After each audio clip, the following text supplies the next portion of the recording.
চাষিরে মূর্খ রেখে দেখিস তোরা ঘৃণার চোখে পাশ করা লোক ভদ্র বলে দিয়েছে ছেড়ে লাঙল চষা। তাই আজ দেশের এই দুর্দশা, মরছে মানুষ বাড়ছে মশা, সোনার এই বাংলাতে বলল রে রোগের বাসা। খুব খারাপ অবস্থা। আলু বিক্রি হয় না, মাঠেতে লাটকে লাট আলু পড়ে আছে, মানুষের আলু পচে যাচ্ছে। আজকে 3-4 জন লেবার লাগিয়ে সেই পচা আলু একদিকে সাইড করছে। আমরা ভাতা চাই না দিদি, আমরা কাজ চাই।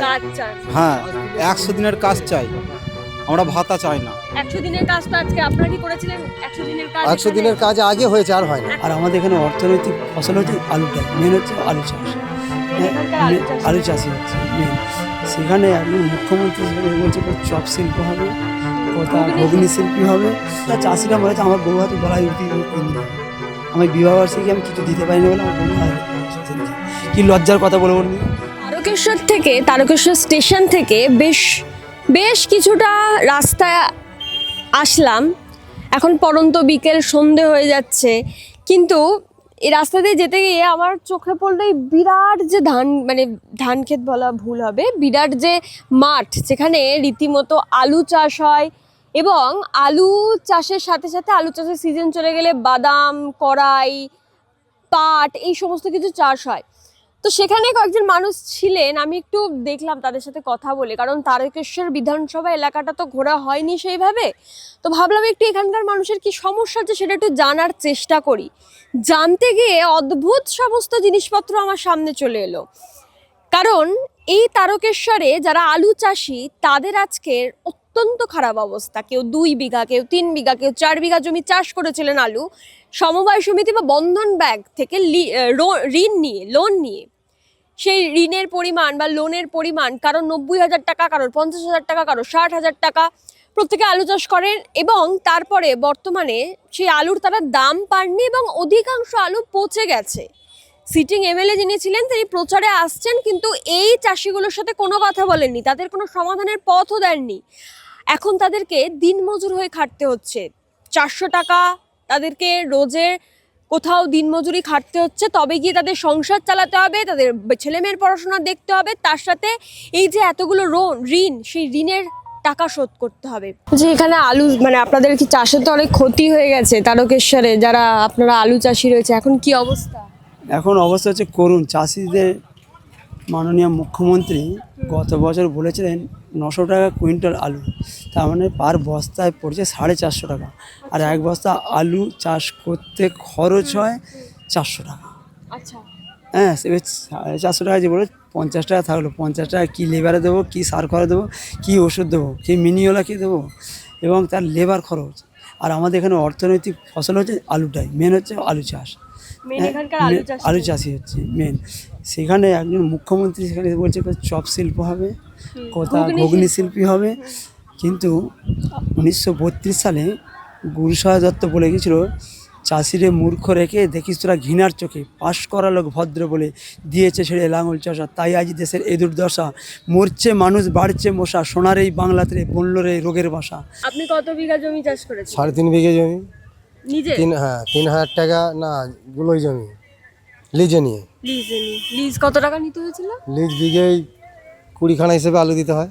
আচ্ছা, 3,500 টাকা বীজ, আলু বীজ, 2100-2200 টাকা সার বীজ, ওষুধ আছে 1100-1200 টাকা আছে, 1300-1400 টাকা দামের আছে। যে যেরকম চাষি যে যেরকম ব্যবহার করে সেরকম ওষুধপালা দেয়। বিঘেই যে হিসেবে খরচা আছে আমাদের সেরকম পয়সা ওঠে না। এবছর আলু তো সব মাঠের আলু মাটি রয়ে গেল, তুলতে পারা যায়নি। আর দেনা দুনিও মেটাতে পারা যাচ্ছে না। আলু দেনা লোন নিতে হয়েছিল, কত? 2 লাখ টাকা মতো লোন নিতে হয়েছিল। সবাই কি এখানে বন্ধন নালে সমবায় সমিতি ওখান থেকে লোন নিয়ে এইসব চাষবাস করা হয়? সেরকম নিজেদের সেরকম কিছু ক্ষমতা নেই চাষবাস করা, সঞ্চয় নেই সেরকম। তো এবার ছেলে মেয়ের পড়াশোনা আছে, তার উপর সংসার আছে, আবার এই ঋণগুলো শোধ করতে হবে। কোথা থেকেই করবো? এইসব রাজমিস্ত্রির কাজ করে 400 টাকা রোজে কাজ করে কদিন, এবার সব দিন তো কাজে যাওয়া যাচ্ছে না। আর 400 টাকায় আজকের আপনাকে প্রথমত সংসার চালাতে হবে, ছেলে মেয়ের পড়াশোনা দেখতে হবে, তার সাথে লোন শোধ করতে হবে। খুব খারাপ অবস্থা। আলু বিক্রি হয় না, মাঠেতে লাটকে লাট আলু পড়ে আছে, মানুষের আলু পচে যাচ্ছে। আজকে 3-4 জন লেবার লাগিয়ে সেই পচা আলু একদিকে সাইড করছে, একদিকে মাজরা আলু সাইড করছে, একদিকে বড় আলু সাইড করছে। সেই আলু বিক্রি হচ্ছে না। আলু আপনারা চাষ আপনি কি ক্ষেত মজুর না জমি আমার চাষি? ক্ষেত মজুর চাষি আচ্ছা, চাষি আমি। কত টাকা মজুরি দেয় এখানে 300 টাকা মজুরি দেয় দিনে মাত্র? মাত্র। এই দিয়ে তো সংসার তো চালানো খুব না, সমস্যা সম্ভব হয়ে নয়। যায়। অনেক কিছু করতে হয়, এই সবজি চাষ করতে হয়, আচ্ছা, বিভিন্ন রকম চাষ করে যা হোক করে চালাতে হচ্ছে সংসার। চালাতে হচ্ছে। তা আলু চাষে মানে এখন তো সারেরও ভর্তুকি।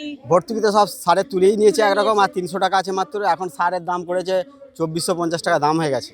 আচ্ছা, আর 2450 টাকা হ্যাঁ। বস্তা।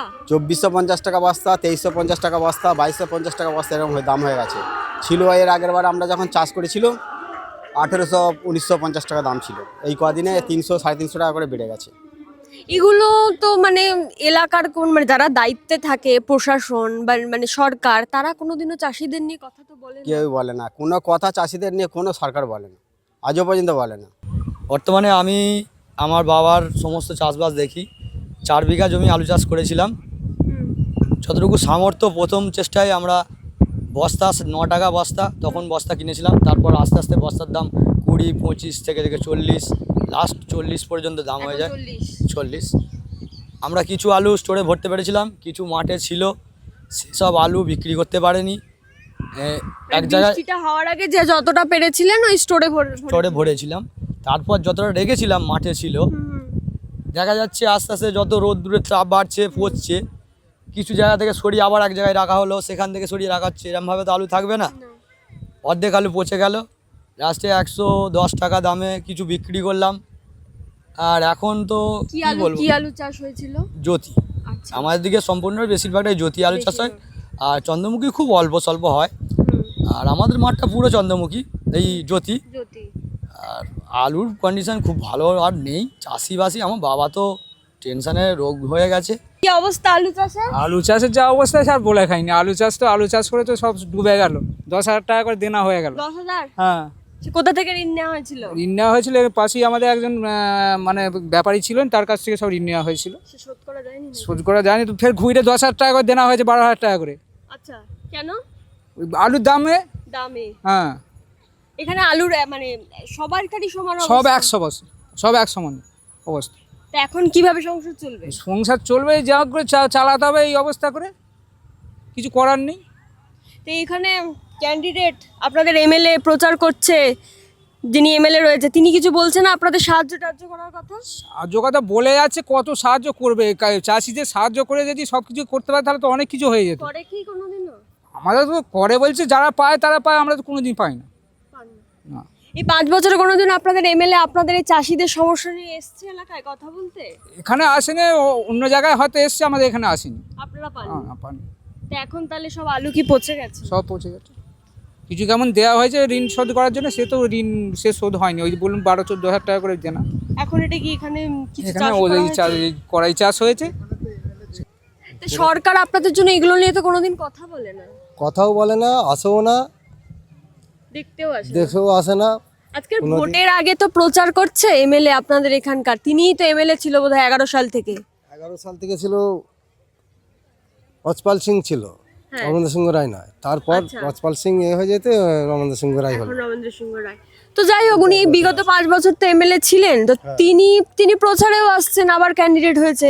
এই আলু চাষিদের এই অবস্থা তিনি জানেন, তার এই প্রচারের মধ্যেই হয়েছে। তা আপনাদের কাছে সে কোনো প্রতিশ্রুতি কিচ্ছু দিচ্ছে? কিচ্ছু দিচ্ছে না, আসছেই না। আসছেই না। না, মাঠে আসছেই না, দেখাও করছে না চাষিদের সাথে। এই খালি ভোটের সময় আসবে, হ্যাঁ। ভোট দাও ভোট দাও। হ্যাঁ। এই লক্ষ্মীর ভাণ্ডার দেখাচ্ছে, বার্ধ ভাতা, বেকার ভাতা, এইসব দেখকে সব ভোট নিচ্ছে। আপনাদের এই ঋণগুলো ঋণগুলো কি শোধ হবে? এইটাই তো সবাই বলতে চাইছে। আমরা ভাতা চাই না দিদি, আমরা কাজ চাই। কাজ চান? হ্যাঁ, 100 দিনের কাজ চাই, আমরা ভাতা চাই না। 100 দিনের কাজ তো আজকে আপনারা কি করেছিলেন? 100 দিনের কাজ 100 দিনের কাজ আগে হয়েছে, আর হয় না, এখন তো হয় না, আগে বন্ধ হয়ে গেছে। করেছিলেন। হ্যাঁ, সেসব আগে টাকা পয়সা কিছু সেসব না পাওয়া যায়নি। পাওয়া যায়নি। একজন কাজ করেছে 40টা 42টা 45টা করে কাজ করেছে, একটা টাকা দেয়নি, টাকা উঠে গেছে। হ্যাঁ, টাকা আপনারা যারা কাজ করেছে প্রকৃত তারা টাকা পায়নি, যারা তারা কাজ পায়নি। করেনি ঘরে বসে বসে টাকা উঠে গেছে। মানে ওই নেতাদের লেবারদের টাকাটা আগে এসেছে, আগে এসেছে। তারপর আমাদের লেবারদের টাকা এসেছে। আচ্ছা, চাষিরা না ফসল ফলালে আমরা খাবো কি? আপনারা না ফসল ফলালে আমরা খাবো কি? এই জন্যই তো গুরু সাথে ওইটাই বলে গিয়েছিলেন যে চাষিদিকে মানুষ এত করে হেন করে যে চাষির যে ফসলটা করেছে কোনো মন্ত্রী কোনো বিধায়ক তারা কেন ঠিক করবে?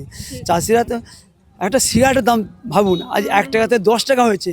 আর চাষির ফসলের দাম, আলুর দাম দেখুন 8 আনা কেজি, 1 টাকা কেজি আমরা বেচছি। হয়তো কলকাতায় সেটা মানে এই আলুর দাম উল্টে কমে কমে যাচ্ছে। আমরা চাষ করছি অথচ আমরা ফসলের দাম পাচ্ছি না। অর্থাৎ যে সিগারেট করছে, বিড়ি চাষ করছে, তারা করছে তো কলকারখানায় করছে, তাদের দেখুন তারা বড় লোক হচ্ছে, কোটি কোটি হচ্ছে, আর জল বিক্রি করে কোটি কোটি হচ্ছে। কিন্তু আমরা দিন রাত রোদে পরিশ্রম করে সেটা হতে পারছি না। এই সাদা পোশাকটা পরেছি, না পরলে রাস্তাঘাটে লোকনিন্দা চলবে এখন বর্তমান যুগে সময়। কিন্তু চাষিদের অবস্থা প্রচণ্ড খারাপ। এখন কি হ্যাঁ। অবস্থা যে আলুগুলো আপনারা এখন চাষ অবস্থা চাষিরা মরেছে। আমার বউ হাতে গলায় উঠতে দিয়ে 3 দিন আগে আমার বিবাহবার্ষিকী আমি কিছু দিতে পারিনি বলে আমার বউ গলায় উঠতে দিয়েছে সেদিকে। কি লজ্জার কথা বলে বলুন দেখি। চাষিরা, কি বলছে? হ্যাঁ, আমার বউ বিবাহবার্ষিকী গলা জড়িয়ে দিতে গেছে, বলছে জিনিসটা ছাড়ি দাও, তারপর তো বিবাহবার্ষিকী নিকুচি করেছে। এইভাবে এই 3 তারিখে 3রা এত টাকার অবস্থা এত টাকার অবস্থা। যেটুকু আলি হয়েছিল, যার সঙ্গে বীজ নিয়েছিলাম 4200 টাকা 8,400 টাকা কুইন্টাল বীজ কিনেছি। আর সেখানে বীজ আলু বেচছি কোথায়? 800 টাকা। 800 টাকা। যারা কাজ যারা করে কাজ তাদের করেনি টাকা তাদের ঢুকেছে, account এ টাকা ঢুকেছে। দিয়ে সেই টাকা সুপারভাইজারটা গিয়ে রাতারাতি গিয়ে তার বাড়ি থেকে জোর জবরদস্তি করে টাকা আদায় করেছে। আদায় করে নিয়েছে। হ্যাঁ, এইভাবে টাকা তুলে তুলেছে। নিয়েছে, তাদের ঘরে 500,000 টাকা দিয়েছে, দিয়ে ওরা টাকা তুলে নিয়ে নিজেরা বকরা করে নিয়েছে। এইরকম সুপারভাইজার টাকা এইরকমই হয় তো। কি অবস্থা? হচ্ছে তো। আমরা কিছু বলতে গেলে রাত্রে আসবে, রাত্রে বাইক বাহিনী আসবে, এসে আমাদের উপর টর্চার করবে, মারধর শুরু করবে। মানে আপনার হকের টাকা আপনি পাচ্ছেন না, সেটা যদি আপনি বলেন তার জন্য আপনার বাড়ি বাহিনী চলে আসবে। হ্যাঁ, বাইক বাহিনী আসবে, এসে আমাদের উপর অত্যাচার করবে, বাড়িতে থাকতে দেবে না, মারধর করবে। কি বলবো দিদি, আপনার ঘরে কিছু বলার তো 4 আমাদের বিঘা যে জমি, সেটা কি আপনাদের নিজেদের জমি না আপনারা ক্ষেত মজুর হিসেবে অন্যের জমিতে কাজ করেছেন? নিজস্ব কিছু আছে, কিছু অন্য লোকের জমি আমরা ভাগে করি আর কি। সেটা জমিটারও আলাদা করে লিজের টাকা দিতে টাকা হয়। দিতে হয় এবং সমস্ত খরচা আমাদেরই বহন করতে হয়। ওদেরকে ভাগ সমস্ত কিছু বুঝিয়ে দিতে হয়। তো আপনার যে লাভটা হলো না, এটা তো লস হলো তো। হ্যাঁ। এবং তাহলে ওই যে জমিটা লিজ নিয়েছিলেন সেটার টাকা তো দিতে হবে। টাকা দিতে হবে, তারা তো শুনবে না। সম্ভব নয় তো। বলছি বাবা, ওই জন্য রোগে শরীর খারাপ হয়ে যাচ্ছে টেনশনে। বাবাকে বেশিটাই কিছু জানানো হয় না, যা কিছু করি 2 ভাই করি। আচ্ছা, দাদা মানে ভাইও কি হ্যাঁ, হ্যাঁ। চাষবাসই করে? বাবাকে জানালে টেনশনটা বেশি করবে, শরীর আরও খারাপ হবে। তা আপনাদের এই যে কিছু জমি আছে, তার জন্য কি ওই কৃষক বন্ধু সরকার থেকে দেয়, সে টাকা না পান? না না না, পাওয়া যায় না। পাওয়া যায় না, আমাদের দেয়নি। আমরা কি বলবো, আমার বাবা তখন এসব করেনি কিছু, সেই সূত্রে আর কিছু পাওয়া যায় না। তো তারপরে নেতারা আপনাদেরকে এসে বলেন না যে আপনাদের জমি আছে, আপনারা টাকা পাবেন? কোথায় এখানে নেতা নয়, জুয়ারি তো সবাই। নেতা কোথা থেকে এলো? শুধু মানুষের গরিবের রক্ত শুষে নেওয়ার জন্য এখানে এই আসে। চাষবাস থেকেও তারা কাটমানি নেয়? হ্যাঁ, সব থেকেই নেয়। মানে আপনারা গরিব মানুষ, আপনারা চাষ করছেন, সেখান থেকেও নেতারা সেখান থেকেও কাটমানি নিচ্ছে। সমস্ত জায়গা থেকেই ওদের কাটমানিটা ওদের মেন। তা আপনারা এখন কি অবস্থা? তাহলে সব আলু তো এখন পচে গেছে বৃষ্টিতে। হ্যাঁ, পচে গেছে আলু, তো বিক্রি করতে আর লোক দেনার জ্বালায় ঝুলছে। দেনা করেছে, সমিতি থেকে লোন নিয়েছে, হ্যাঁ। সেই লোন শোধ করতে পারছে না। আলুর থেকে বস্তার দাম বেশি। বস্তা ছিল গত বছরে, বস্তার দাম ছিল 9 টাকা, এবছরে তার দাম হয়েছে 36 টাকা। 9 টাকা থেকে 36 9 টাকা 36 টাকা, সব কালোবাজারি চলছে। ওরা চুপচাপ বসে আছে, তাদের সঙ্গে টাকা নিচ্ছে, ওরা যা খুশি পারে বিক্রি করছে। এবং যখন ধরুন মানে যখন আলু আপনারা বিক্রি করতেও পারতেন, তখন যে দামে বিক্রি করতেন বাজারে তো তার থেকে অনেক বেশি দামে বিক্রি হতো। না, বাজারে তো আমরা যে দামে বিক্রি করতে, ধরুন আমরা প্রথমে বিক্রি করেছি 390 টাকা 80 টাকা বিক্রি করেছি। এখন সেই আলুটার দাম নেমে গেছে 270 টাকা। আচ্ছা। আর যেটা জ্যোতি আলু, সেই আলুটার দাম নেমে গেছে 200 টাকা। আর যেটা হচ্ছে আমাদের মানে হিমাঙ্গিনী আলু বলে, সেটা 160 টাকা, তাও নিচ্ছে না। 160 টাকা বস্তা, তাও নিচ্ছে না। তাও নিচ্ছে না, আর মাঠে পড়েই আছে আলু। এবার আলু তো এই গরমে তো এবার তো জাম হয়ে যাবে, আরো জাম হয়ে সব পচে নষ্ট হয়ে যাবে, কিচ্ছু করার নেই। এমএলএ দেখতে আসে না, তাই না? এমএলএ 5 বছর তো এখানে ছিল ক্ষমতায়। হ্যাঁ, ক্ষমতায় এখনো 5 আছে। বছর বলা ভুল, উনি 11 সাল থেকে এখানে হ্যাঁ, ক্ষমতায় আছে, হ্যাঁ, তাই না? হ্যাঁ, কি যেন নাম ওনার? রমেন্দ্র সিংহ রায়। রবীন্দ্র সিংহ রায়। হ্যাঁ। কোনোদিনও দেখতে আসে না, আমাদের চাষিদের এত মানে চাষিরা চাষ করেছে, কেউ বন্ধনের লোন করেছে, কেউ হয়তো সমিতিতে লোন করেছে, কেউ হয়তো ব্যবসাদারের কাছে লোন করেছে, এইভাবে লোন করে চাষ করেছে। দিয়ে আমাদের মতন লেবারটা, যেমন আমি 3 বিঘা জমি চাষ করেছি বন্ধনের লোন নিয়ে, মা বাবা অসুস্থ আছে। কত টাকা লোন নিতে হয়েছিল? আমাকে লোন নিতে হয়েছিল তোমার 90,000 টাকা মতো লোন করেছিল। 90,000 টাকা? হ্যাঁ, এখন শোধ হবে কিভাবে? এইভাবেই শোধ করতে হবে লেবার খেটে। লেবার খেটে? হ্যাঁ, কি লেবার মানে কি কাজ এই হচ্ছে রাজমিস্ত্রির তাহলে? কাজ করছি এখন। এখানে দাম আছে না অন্য জায়গায় যেতে হচ্ছে? আমরা এখানেই করছি স্থানীয়, স্থানীয় এলাকায়। কত হ্যাঁ। টাকা দিচ্ছে রোজ? 400 টাকা রোজ দিচ্ছে। আপনি যে বললেন 3 বিঘা জমি চাষ করেছিলেন, 3 বিঘা জমি নিজের ছিল না অন্য? না, নিজের জমি বলতে 1.5 বিঘা মতো নিজের জমি, বাকিটা মানে অন্যের জমি। বাবুরা দিয়েছে। ক্ষেত মজুরি হিসেবে? হ্যাঁ, লিজ নেওয়া হয়েছিল? না লিজ না, দিয়েছিল। ওটা মানে দাদুরা ভাগে করতো, সে ভাগে। আচ্ছা আচ্ছা আচ্ছা। চাষি যে তার ফসলটা বেচবে নিজে গিয়ে বাজারে, সেটা আমরা হাত নেই। এখন তাহলে সংসার চলবে কি করে? এখন সঙ্গে জোন খেটে চলছে, এর তার জোন খেটে, তাও এমন লেবার বেশি হয়ে গেছে বলে এখন 200 টাকা 200 250 টাকা দাম দিচ্ছে, যেন 300 টাকা থাকে। কাজ নেই বলে তাই দিচ্ছি, 200 টাকা চালাতে হচ্ছে, এরকম অবস্থা। এই পুরো এই যে জমি দেখছি এখানে তো হ্যাঁ, এই আলু তো চাষ- আলু পারে পাট দিয়েছে, পাট দিয়েছে। বাদাম দিয়েছে, যে জাম পেছে এরকম দিয়েছে। খুব করুণ সিন চলছে, চাষিদের কষ্ট কোনো নেতা মন্ত্রীরা বোঝে না। হ্যাঁ, একদম তারা বোঝে না। আজকে সরকার মানে- ভোটের জন্য বিভিন্ন অফার দেবে, কিন্তু চাষিদের কাছে যে কি কষ্ট, সেই বলবো কি হবে, পিছন দিয়ে কাঁথা ঢুকে যায় আর মুখ দিয়ে বেরোয় আমাদের। হ্যাঁ, সেই কঠিন পরিশ্রমের মধ্যে আমরা থাকি। যে অঙ্গনারী স্কুলটা আমাদের, যে গ্রাম পিয়াসরা, যে অঙ্গনারী স্কুলটায় যে জলটা খাওয়ানো হয় বাচ্চাদের, যে জলটা না 5 মিনিট রাখলে জলটা মানে অন্যরকম কালার হয়ে যাচ্ছে, সেই জল দিয়ে আয়রন, রান্না হচ্ছে। আয়রন হ্যাঁ, আছে। ওই জলে রান্না হচ্ছে? ওই জলেই রান্না হচ্ছে। ওই জলই খাওয়াচ্ছে? যে ছোট ছোট বাচ্চাদের যে তো খাওয়াচ্ছে, শরীর খারাপ হয়ে যাবে তো। শরীর খারাপ তো হবে। কে বলতে যাবে? আমরা বলতে যাবো? আমরা বলতে গেলে আমাদের উপর চাপ পড়ে চাপ যাচ্ছে। পড়বে। হ্যাঁ, হুমকি। হুমকি দিচ্ছে যে রাত্রিবেলা দেখে নেবো, বাপ রে। এইরকম ভাবে। নিজের বাচ্চার জন্য বলা যাবে না। কিছু বলা যাবে না, কিছু বাচ্চাদের যখন জন্য বলে স্কুল না, যা বলে কলেজ যা কি অত কিছু এখন কথা বলতে বলছিস? পারা যাচ্ছে না। বাচ্চাদের তো মোটেই নয়, একটা কোনো সুযোগ সুবিধা নেই, কিচ্ছু নেই। বাচ্চাদের ব্যাগ যে প্যান্ট জামা দেয় আর দেয়, বুটফুট দেয় শীতকালে, সেটাও দিচ্ছে না। সেটাও দেয় না আপনাদের না, এখানে? কিছুই দেয় না। বাবা, তারকেশ্বরে তাহলে আর কোনো তারকেশ্বর কিছুই ব্লক হয়নি। কিছুই দিচ্ছে না তো।